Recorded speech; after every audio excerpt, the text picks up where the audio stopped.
Hot off the press, we just received an endorsement from Governor Kathy Hochul.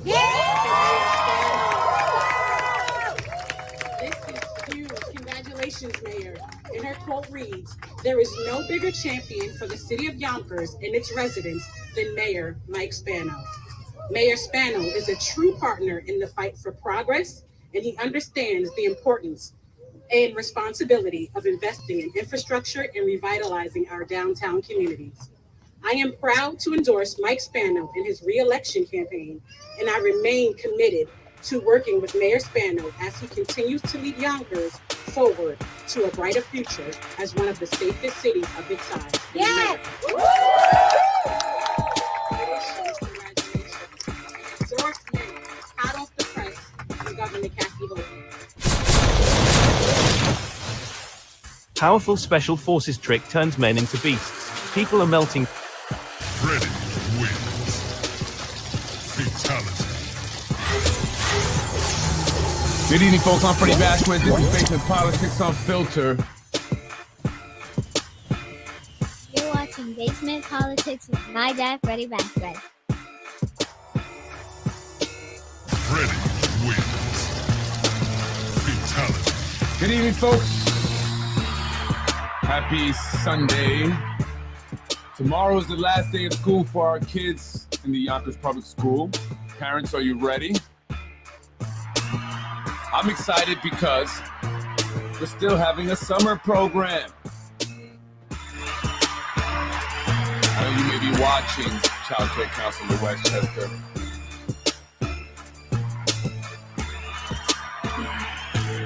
Oh, man. Folks, today I want to talk about the mayor's endorsement from Kathy Hochul, the governor of the state of New York. Big endorsement, big endorsement, big endorsement. Another endorsement for Mayor Mike Spano coming from Kathy Hochul, the governor of the state of New York. Kathy Hochul and the mayor have developed a close relationship over the past 2 years. She came to the mayor for support in her election, and they helped out. They gained support for her here in Yonkers, and I'm sure in other places in Westchester. And ever since, they've had a good working relationship, very close. So today she's endorsing him. And I want to read something from the Yonkers Ledger really quick, and then talk about the term limit lawsuit and the judges who were overseeing or hearing the case and what connections they may have or have to Kathy Hochul.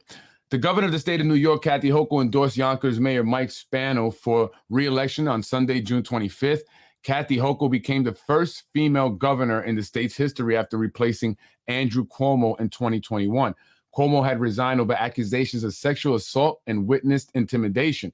Prior to this, Hochul served as a lieutenant governor for 6 years. She won election to the office of governor in her own right after besting Republican Lee Zeldin in 2022's general election. Now Hochul has endorsed incumbent Mike Spano for his unprecedented fourth term as mayor of Yonkers. Mike Spano was elected mayor in 2011. He previously served numerous terms in the New York State Assembly. Spano's bid for the fourth term was made possible by the extension of term limits for himself and the city council members last December.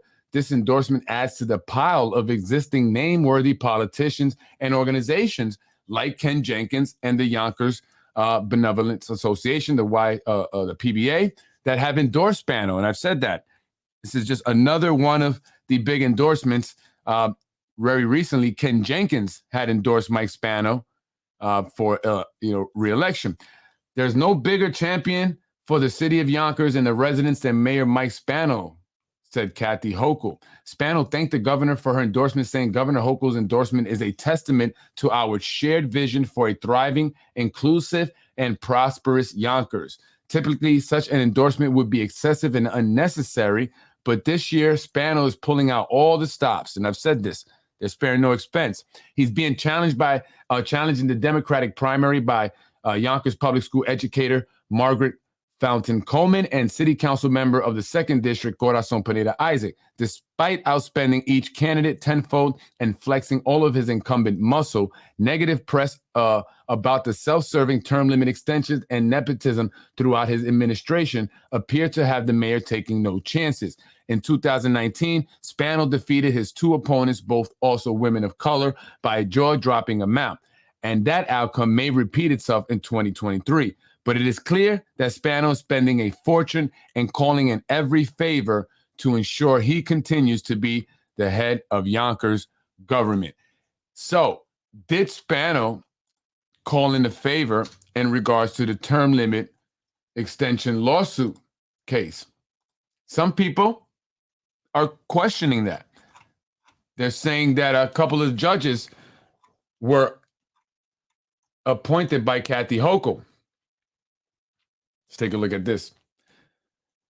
This here is from the Supreme Court of the State of New York, Appellate Division, 2nd Judicial Department, in the matter of Anne Marie McDonald or whatever, Appellate State Council, Sussman and Goldman. This is in regards to the term limits. So there's a judge here by the name of Helen.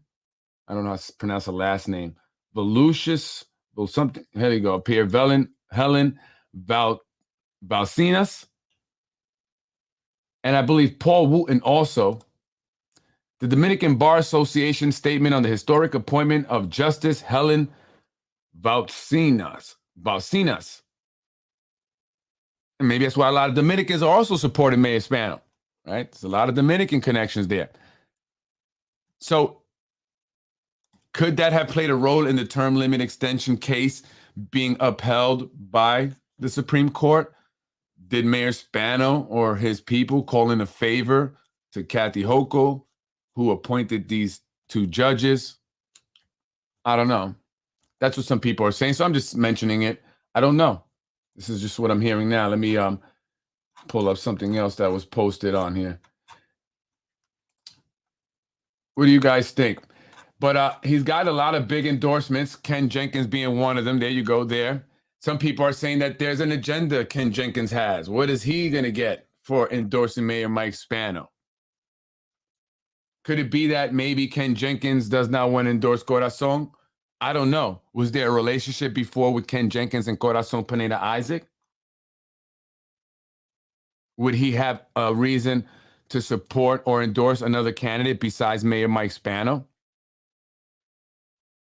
And Spano has developed, again, a relationship with Kathy Hochul when she first became governor in her appointment after Andrew was ousted, and then she won her re-election. Yonkers is the 3rd largest city in the state of New York, so having the mayor's support and all of his influence here in Yonkers and Westchester is very big for Kathy Hochul. So she would have no reason to endorse Corazon or Margaret Fountain Coleman, would she?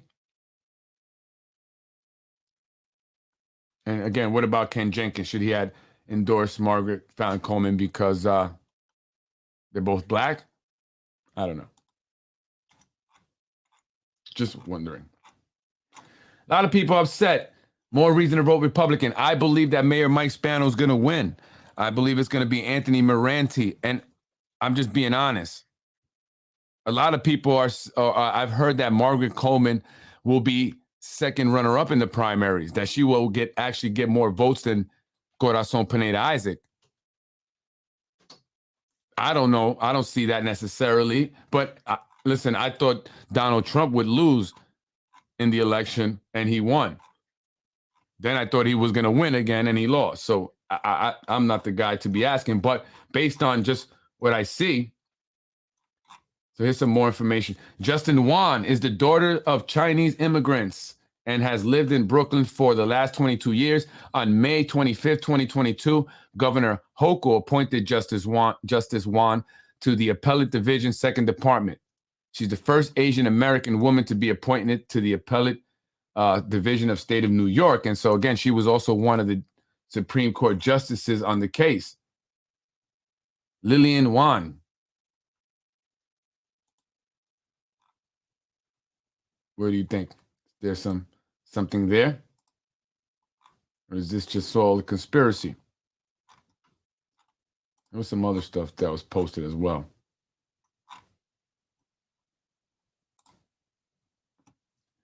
You get a lot of stuff. Oh, jeez.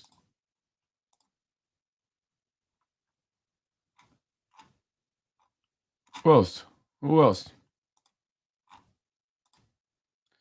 The 7 judges of New York State Court of Appeals are selected through the assisted appointment method. The governor appoints each new judge from a list of qualified nominees submitted by a judicial nominating commission. The nominee must be confirmed by the New York State Senate. So could it just be that it's a coincidence? I mean, the governor does, appoint each new judge from a list of qualified nominees. So, I mean, of course, any judge, I guess, is going to be on a case is going to have been appointed by the governor.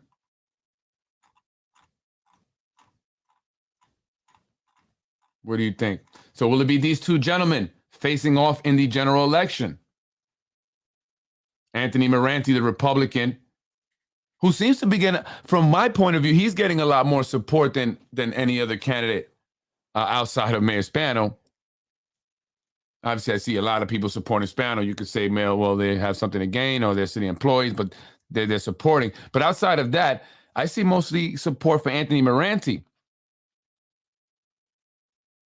And I've seen some people now supporting Corazon, wanting her to win. They liked the video that she put out yesterday, her team.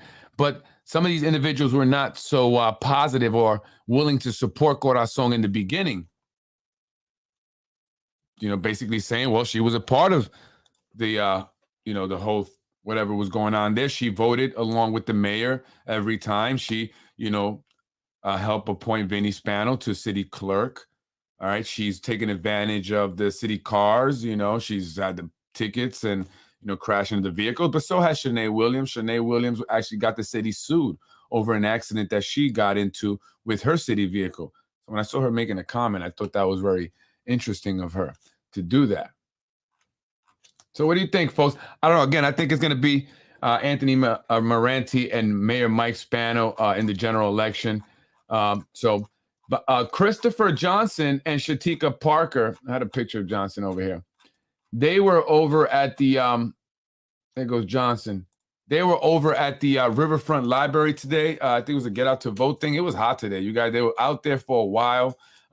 Just with signs up and just getting people to, go in and vote, or people who are going to vote, just kind of giving them the last, hey, vote for me, make sure you, whatever they were doing there. So I saw them as I drove by. I honked my horn.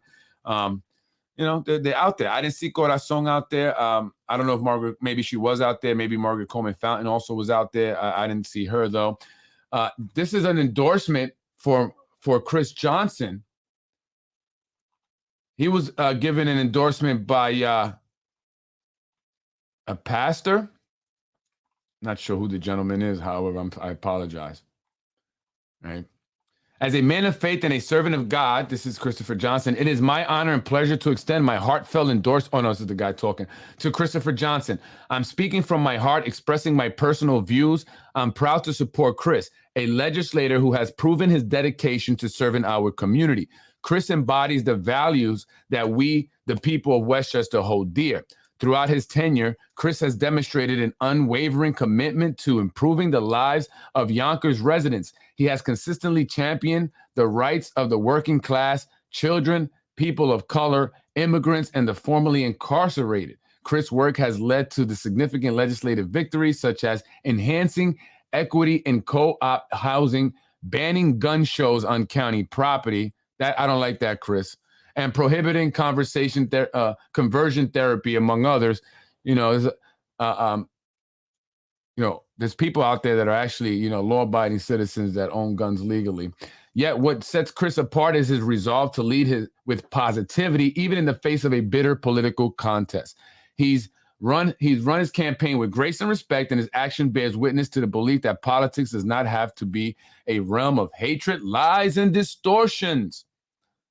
Really? Well, if Chris is the only one, then he's not going to make much change. It's going to be always this lies and distortion and hatred, right? It's getting very nasty, as you see, Corazon's video.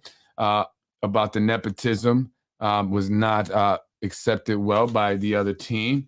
I'm not sure if anything else will be coming out. I was hearing some stuff about maybe an article or information coming out in regards to her residency, where she actually lived. And it's outside of Yonkers. I don't know. That's something that's been questioned by people for a while now. She does have an easy pass that has raked up a lot of money. So where was she going? Where she needed to cross a bridge. So, I don't know, man. It's a tough one. As much as people would like to see change, it's tough. I'm going to have Margaret Coleman Fountain on the podcast tomorrow. It'd be at 1:00, I believe we would set it up for. So check that out. I'm going to have her on. And I believe she's going to say something to me about what I said in regards to how I think she may be there to split the vote. I'm not going to back away from that, but it's no disrespect.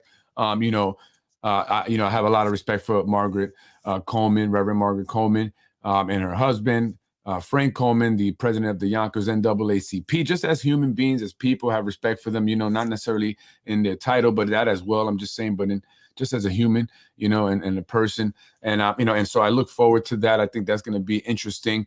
And, I'll say, I'll ask the questions, and, because again, there was this whole deal supposedly that was made where one of the two women were supposed to kind of fall back and support the other, depending on how, it looked for them in terms of petitions and I guess whatever else they thought maybe who can get more of the votes, right? But where it stands at now, they're both in it, and that may end up splitting the vote. And even if, Corazon is running a great campaign, and she's hitting it hard, she's right on the mark. There's the Frank Coleman. There's the Margaret Fountain Coleman factor, right? That's going to factor into how well Corazon Pineda Isaac does, because there are going to be a lot of people that would have voted for Corazon if she were just the only option aside from Mike Spano, that are going to vote for Margaret Fountain Coleman.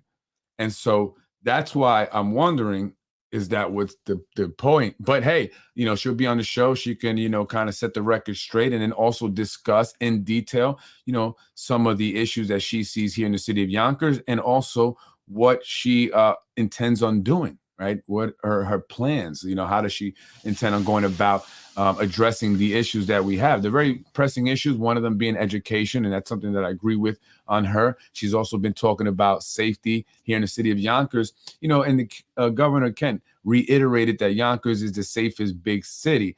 But you know what? That could be true. That could be true, and still it not be a safe city, right? They're not necessarily, how you say, they're mutually exclusive, I guess, right? Because technically for a big city, I guess the rate of crime could be seemingly safe compared to other cities, but that doesn't mean that there's not a lot of crime still going on, that people still are not safe, especially in certain neighborhoods, here in the city of Yonkers. And so, we have to put things into perspective and really kind of dissect and define, what does that really mean? We're the safest big city, sure, but there's still people getting killed, getting shot, regularly, it seems. People and stores are getting robbed, bodegas. I know we're having an issue with that. Some of the box store or the bigger stores over on Central Avenue, we're having issues with shoplifting and all that, right? And and other crimes. And then we have the crimes that are not violent crimes, but they're crimes that's nonetheless, like the drugs that are being pumped out over there in Getty Square. And I'm not talking about your marijuana and stuff like that. I'm talking about, like, I don't know what it is, the K2s or the heroin or the, different pills, and even the fake pill, the fentanyl stuff that has, a lot of people just looking like zombies, right? And I was having a conversation with some people earlier today. I was with family, and we were talking about, we grew up in that area, right? So we know what it looked like back in, and at least for me in the late 80s and 90s. And sure, we were poor and it was a poor neighborhood, but it didn't look like zombie land. That's for sure. I remember walking through there with my grandma. I was a little kid. She was holding my hand. We weren't scared. We had confidence going through the doors of any one of those businesses that we needed to go to. But nowadays, I mean, you have to go prepared. You have to bring weapons with you, right? It's scary, right? And so the other day I was actually in Getty Square, and I actually met up with my aunt there. Well, I didn't mean to meet up, but I saw her there. She was going to a store, and she actually hadn't been there in a while, although she works near there, but she actually hasn't been in Getty Square. And she was like, what is going on here? What's happening? As she, as we both observed a bunch of different homeless people. One guy was walking with his pants, which were obviously too small for him. They were very high, and then so he had socks pulled all the way up, but he had no shirt on. No shirt. He was just walking like a zombie, right? And so what's going on there? What is being planned or strategized to handle this, because it's only getting worse out there, right? So if you haven't been to Getty Square, it's getting worse. People are just loitering. People are homeless with nowhere to go, and many people are obviously strung out. You could see them, huddled up, sometimes together, looking like they're up to no good, right? Like they're plotting or planning or thinking about what we're gonna do. And have you guys been to the Wells Fargo? Have you seen my man in the wheelchair? Well, he recently got his titanium legs. I mean, he kind of confessed to me he makes about $300 a day there, being an aggressive panhandler. I mean, he's aggressive. He gets mad at you if you don't give him any money. And he has half fingers, or like fingers are all cut, right? So he's like, come on, please, please, with his fingers like this. And if you don't give him, come on, that's messed up. You don't give me no money. Yeah, I forget you. He'll be like that, right? So that's how he is. But I got to know him there from going back and forth to that Wells Fargo. But, is there a plan to clean up the Getty Square area? That's District 1. That's Shanae Williams. She's running for county legislator. She wants to beat this guy, Chris Johnson. And don't get me wrong, Chris Johnson, you up at the county, right? This is technically a county issue with the homeless. And what's the plan, right? You can't just say, well, and I'm not saying you necessarily Chris Johnson, but you can't just say, hey, well, we try to help. There's certain things there that they can, go to get services. If they refuse to, if they don't go themselves, then what could we do? Because I've heard this. Okay, I get it. But what about the businesses there? What about the people that live in the community that go and shop in the businesses there? What about the people that have to commute to and from work that catch a bus there? And I can tell some people are kind of like a little nervous. They just want to stay to the little bus stop area. They don't want to venture out too far. What about those people that have to deal with that stuff, right? Because again, not everyone that lives in the area is a criminal, is on drugs, is a bad person. They're just impoverished. They're living at or below the poverty line.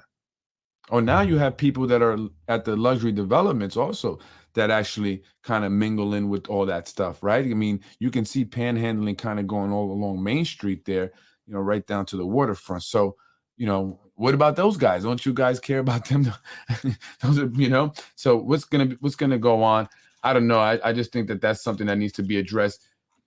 Anything else? I don't know, folks. That's it for me. It's almost a half hour. Mayor Mike Spano, again, as it said in the ledger, he pulled out all the stops. I've spoken with people, that are close to the campaign and stuff, and they admit they say, yeah, we definitely, didn't want to take any chances. We definitely, went hard. We definitely, were willing to spend every dollar that we felt we needed to spend in order to do everything possible to assure the win, right? So they didn't take this lightly, absolutely not. And so let's just say something to, at least Corazon Pineda Isaac and Margaret Fountain Coleman, that, they had that much, influence, I guess, in how they ran their campaign, right? And they really did. They really made sure that they, sent out a lot of mailers. You have ads on YouTube. You have ads on television for the mayor. You have various videos on YouTube. You have all the signs that are going up everywhere. I see all Mike Spano signs everywhere, from businesses to houses, right, to buildings, gas stations. I see the signs everywhere, right? And even you see the city employees with the city shirts on, handing out palm cards, right? There's a guy that got caught. I don't know if it was today, but he got caught. Someone snapped a picture of him. He was obviously a city employee. He had a shirt on that's, suggested he was a city employee, and he had Mike Spano palm cards. And that goes against the charter. I mean, technically they can go out there with palm cards if you work for the city, but you cannot do it kind of in a uniform, right? In a city uniform, or what obviously makes it known that you work for the city. And that's what he was doing.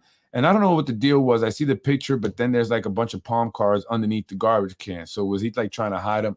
I don't know, man. So I don't know. So, there's definitely a lot of activity in terms of the mayor's campaign. They're going hard. They're not taking it lightly. They're not, underestimating their opponents. And, that should say something to Corazon again, Pineda Isaac, and Margaret Fallon Coleman, right? You guys have them concerned, right? And who knows? One of you could win the primary. I don't know. Anything's possible. I'm not saying that it's done. But I'll be talking to Margaret Coleman tomorrow. Make sure you tune into that. It'll be 1 o'clock. If you're not able to get it, obviously you can come back on the page. You can check it out. I'll be talking with her about her campaign, her platform. And also I will discuss, this splitting of the vote things and how does she feel about that? Because again, it's not just Corazon that it hurts, right? I mean, it also hurts Margaret Fallon Coleman as well, right? So, there are going to be people, that would not, would have voted for her if Corazon wasn't in the race. So she's also, going to be hurt by it. I think she's also, her votes are going to be split as well. So it's not just Corazon. So we just always say Corazon, but Margaret Coleman also, right? So she knows that, and she's still moving forward with it. She has a lot of confidence that she can win, despite the fact that there's another minority woman, another woman, right, in the race. It's not just Mike Spano. So, but anyway, folks, I'm Freddie Vasquez. This is Basement Politics Unfiltered. School's out for the summer. Oh man, that used to be a great day, right? And when you remember that, folks, it's been a while. Oh man, that was the best. But it was fun. That was like the one day you would like to go to school, right? I asked my kids if they wanted to stay home. They said, no, we want to go. We want to say bye to our friends, right? I get it. They want to say bye. But that's like the one day that we're going. We're going to go. It's the last day. We're going to have fun. It's a half a day. You don't do much in the class, but you get to say bye to your friends, and we'll see you next year. So, congratulations to all the graduates, all the kids that graduated. I love that. Yeah. Shout out to you guys. I'm big with the kids, man. That's my thing.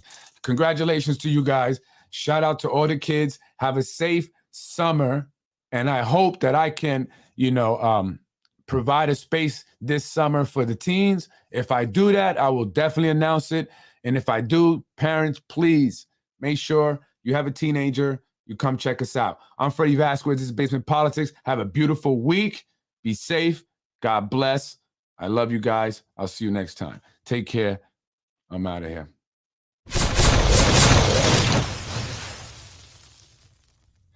Freddie wins. You're watching Basement Politics with my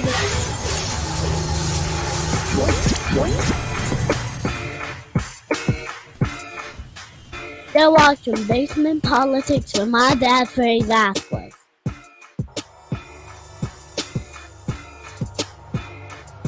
At Amica, we provide.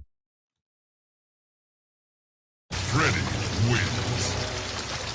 Fatality.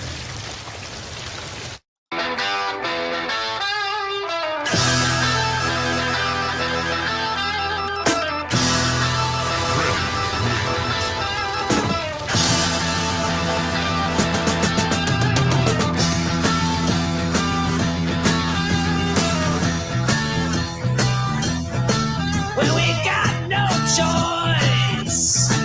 All the girls and boys making all that noise, 'cause they found new toys. Well, we can't salute you, can't find a flag. If that don't suit you, that's a drag. School's out for summer. Thank you for watching Basement Politics with my husband, Freddie Vasquez. School's been blown to pieces.